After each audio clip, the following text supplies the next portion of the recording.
Sunil Sinha all-rounder. Welcome all. Thanks. नमस्ते मित्रों, हमारे चैनल पर आपका बहुत बहुत स्वागत है। अभी हम भारतवासी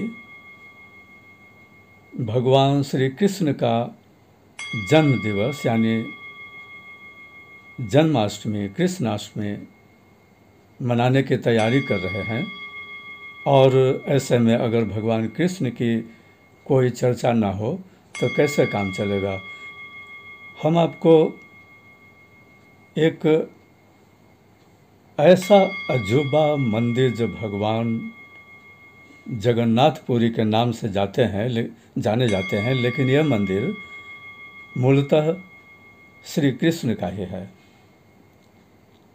आपने अगर अपने जीवन में अपने नज़रों से कोई अजूबा चीज़ नहीं देखा है, अविश्वसनीय चीज़ नहीं देखा है, तो आप एक बार उड़ीसा के पूरी इलाके में बने हुए जगन्नाथ मंदिर को अवश्य देखिए, जहाँ की हर एक चीज़ अजूबा है, अविश्वसनीय है, रहस्यमय है, अनसुलझा मामला है। आज तक जो भी वहाँ रहस्यमय चीज़ें जिन्होंने भी देखा, तो उसका कुछ भी उन्हें समझ में नहीं आया कि आखिर ये कैसे होता है। हम आपको बता दें कि आखिर वो रहस्य है क्या। ये जो आपने सुना होगा पुरी का जगन्नाथ मंदिर के बारे में, तो यहाँ जो मंदिर है, मंदिर के ऊपर एक अजूबा बात है कि आज तक किसी ने इस मंदिर के ऊपर किसी पक्षी को उड़ते हुए नहीं देखा। और यहाँ तक कि इस मंदिर के दीवारों पर भी आज तक किसी भी प्रकार का कोई पक्षी नहीं बैठा देखा गया है। और इसी बातों को देखकर कि जब जगन्नाथ मंदिर के ऊपर या जगन्नाथ मंदिर के किसी क्षेत्र या दीवारों पर कोई पक्षी आज तक नहीं देखे गए हैं, तो इसी को ध्यान में रखकर आज भी हमेशा से ही जगन्नाथ मंदिर के ऊपर किसी प्रकार के हवाई जहाज़ या हेलीकॉप्टर को उड़ान भरने की इजाज़त नहीं है कि जब पक्षी तक यहाँ पर मंदिर के ऊपर नहीं उड़ सकते हैं, तो विमान और हेलीकॉप्टर कैसे उड़ सकते हैं। तो ये एक अजूबा रहस्यमय मामला है कि आज तक वहाँ किसी प्रकार का कोई पक्षी क्यों नहीं देखे गए। और आप जानते ही हैं कि हर एक मंदिर के ऊपर ध्वजा फहराने का नियम होता है।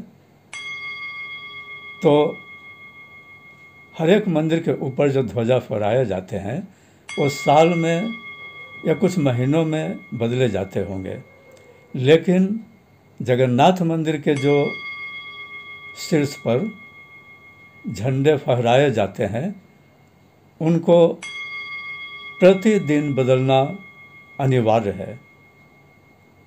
हर एक दिन शाम को ये झंडे बदले जाते हैं।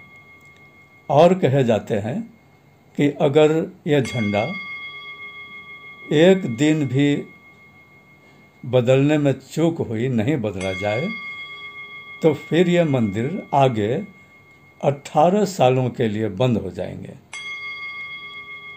तो है न यह रहस्यमय बात और अजूबा। आज तक इस रहस्य को भी किसी को समझ में नहीं आया। और आप इस मंदिर के ऊपर में देखेंगे कि एक सुदर्शन चक्र के तरीके का लगा हुआ है चक्र। तो ये जो चक्र है जो मंदिर के ऊपर शीर्ष में लगा हुआ है, इनको जब आप देखेंगे तो आप किसी भी दिशा से इस चक्र को देखेंगे तो ये हमेशा लगेगा कि ये आपके सामने ही है, सीधा है। आप चाहे इसको दाएं बाएं, उत्तर दक्षिण पूर्व पश्चिम कहीं से भी खड़े होकर देखेंगे तो ये चक्र ऐसा प्रतीत होगा जैसे ये चक्र आपके सामने ही है, सीधा है। तो ये भी एक ऐसा अजूबा रहस्यमय बातें हैं जिसको, इसकी वजह को सुलझाना किसी के वश में नहीं है और आज तक किसी ने भी इसे नहीं सुलझा पाया कि ऐसा क्यों दिखता है। और इस मंदिर के ऊपर जो ध्वजा लगे हुए रहते हैं, जो प्रतिदिन बदले जाते हैं, इसके बारे में भी एक रहस्यमय बात है कि ये आपने तो देखा या सुना होगा कि कोई भी झंडा उसी दिशा में फहराता है जिस दिशा में हवा बहती है, तो उसी दिशा में झंडा फहरता है। लेकिन इस मंदिर पर फहराए गए झंडे की विशेषता है, खासियत है, रहस्यमय बात है कि जिस दिशा में हवा बहती है उसके विपरीत दिशा में यह झंडा फहराता है। आज तक कभी किसी ने यह नहीं देखा कि जिस रुख में हवा बह रही है उस रुख में यह झंडा फहराएगा। जब से यह मंदिर बना है तब से यह झंडा हवा के विपरीत दिशा में ही फहराता रहता है। और इसके जो एक और रहस्यमय बातें हैं वो ये है कि ये मंदिर जो है इसका कोई छाया धरती पर किसी भी क्षेत्र में, उत्तर दक्षिण पूर्व पश्चिम, सूर्य चाहे जिस भी एंगल में हो, तो इस मंदिर की छाया जमीन पर कभी दिखाई नहीं देता है। जबकि ऐसा होना एक अचंभा पैदा करने वाली चीज़ होती है, क्योंकि किसी भी वस्तु की छाया सूर्य की दिशा के हिसाब से कहीं न कहीं दिखाई अवश्य देती है। लेकिन धरती पर शायद यही एक मंदिर है जिसकी छाया धरती पर कभी भी कहीं भी दिखाई नहीं देती है। तो इस रहस्य का भी सुलझाने वाला आज तक कोई नहीं आया। और अब इस मंदिर में एक बहुत बड़ा किचन है जहाँ पर हजारों श्रद्धालुओं के लिए खाना रोजाना बनाए जाते हैं। और इसमें 800 लोग काम करते हैं इस रसोई में। और इस रसोई की विशेषता है कि यहाँ पर चाहे जितने भी लोग भोजन करने आते हों, इस मंदिर द्वारा संचालन लंगर में, वो चाहे सैकड़ा हो या हजार हो या लाख हो, जिसकी कोई सीमा नहीं हो, जितना भी हो, तो यहाँ पर भोजन कभी भी नहीं घटता है। मंदिर बंद होने के समय तक चाहे जितने भी श्रद्धालु यहाँ आकर खाना चाहें, उनके लिए कभी भी भोजन नहीं घटता है। और मंदिर जब बंद होने का समय होता है तो उस समय स्वतः ही भोजन पूर्णतः समाप्त हो जाते हैं। यानी कि श्रद्धालु चाहे जितने भी बड़े पैमाने पर आते हों, उससे कोई फर्क नहीं पड़ता है। इस मंदिर में भोजन तब तक उपलब्ध रहता है जब तक कि श्रद्धालु यहाँ भोजन करने के लिए आते रहते हैं और खाते रहते हैं। लेकिन जैसे ही उनकी समापन होती है, मंदिर बंद होने का समय, तो स्वतः ही भोजन समाप्त हो जाते हैं। यानी न ही भोजन इस मंदिर में बचता है और न ही घटता है, न बढ़ता है। तो ये कभी भी इसके विपरीत नहीं देखा गया। और एक बात जो और भी रहस्यमय है, जिसको आज तक कोई नहीं समझ पाया, वो ये है कि ये जो मंदिर है ये समुद्र तट के किनारे है और इस मंदिर से कुछ दूर पर श्मशान घाट है। तो मंदिर के बाहर जब तक आप रहेंगे तो समुद्र की लहरों की आवाज़ आपको सुनाई पड़ते रहेंगे और श्मशान घाट के दुर्गंध भी इस मंदिर के बाहर तक आते रहते हैं। लेकिन जैसे ही आप के कदम इस मंदिर के परिसर में प्रवेश करेंगे तो फिर समुद्र की लहरों की आवाज़ बिल्कुल समाप्त हो जाते हैं और जो श्मशान घाट से दुर्गंध आते हैं मंदिर में प्रवेश करने के पहले, तो मंदिर के अंदर जैसे ही आप कदम रखेंगे तो यह दुर्गंध भी पूर्णतः समाप्त हो जाते हैं। और फिर जब आप मंदिर को घूमने के बाद जैसे ही बाहर निकलेंगे तो समुद्र की लहरों की आवाज़ और श्मशान घाट से आने वाली दुर्गंध आपको आने लगेगा। तो इस रहस्य को भी आज तक किसी ने नहीं सुलझा पाया कि आखिर ये क्या मामला है।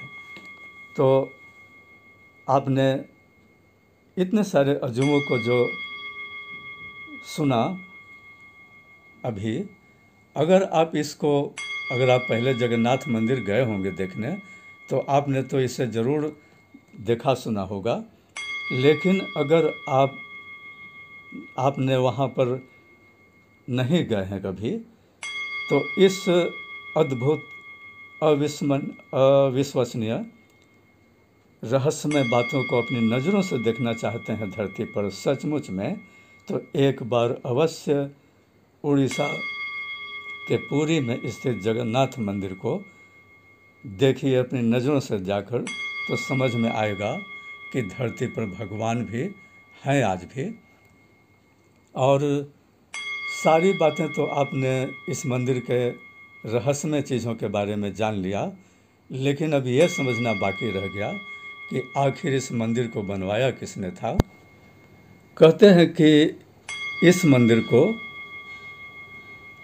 उस समय के तत्कालीन राजा जो थे इंद्रद्युम्न, जिनके पिता का नाम भारत और माता का नाम सुमति था,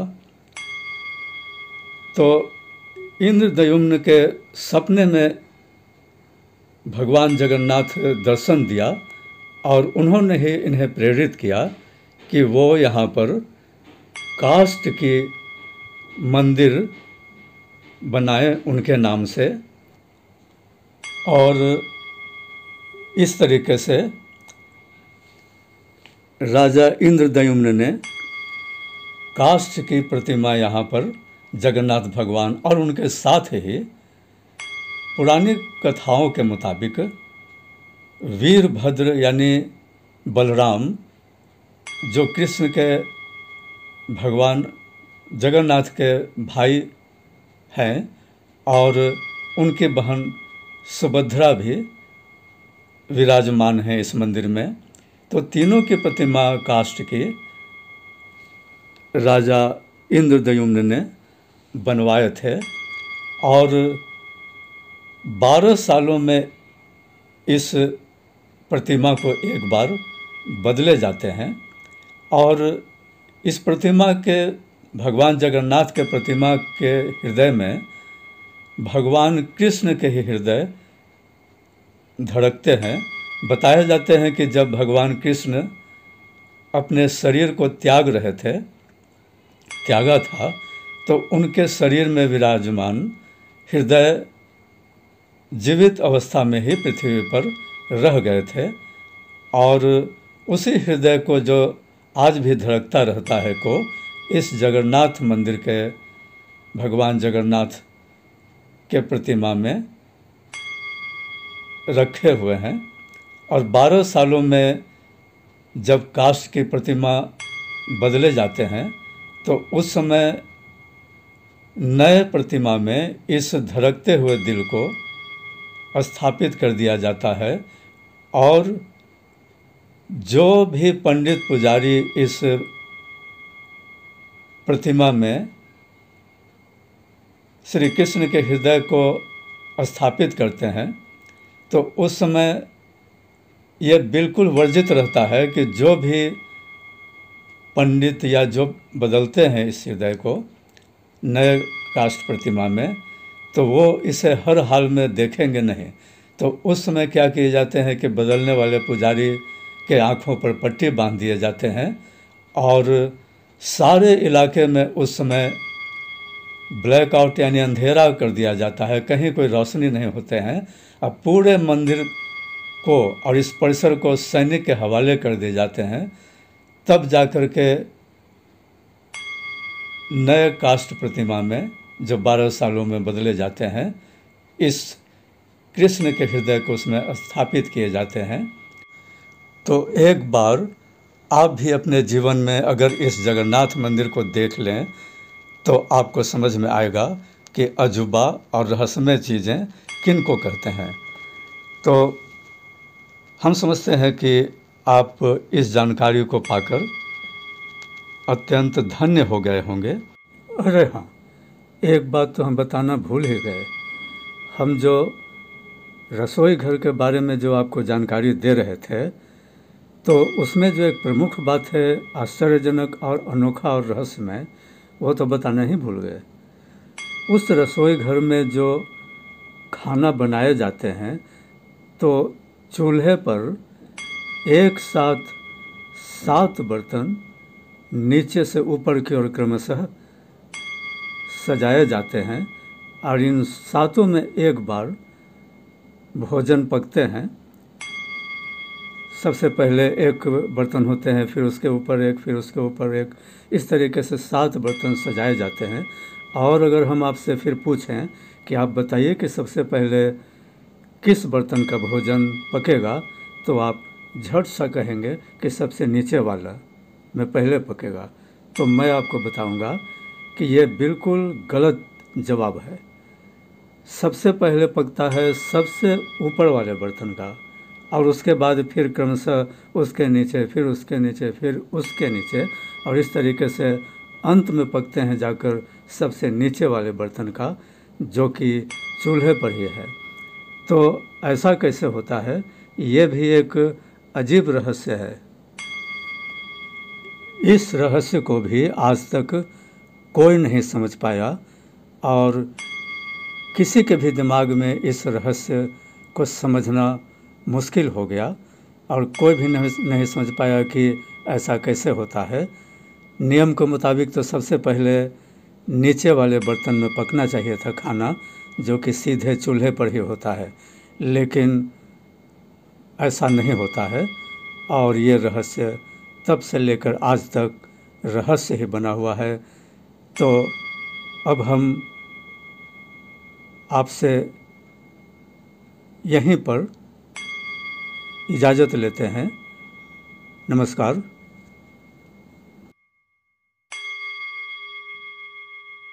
हरे कृष्णा, राधे राधे।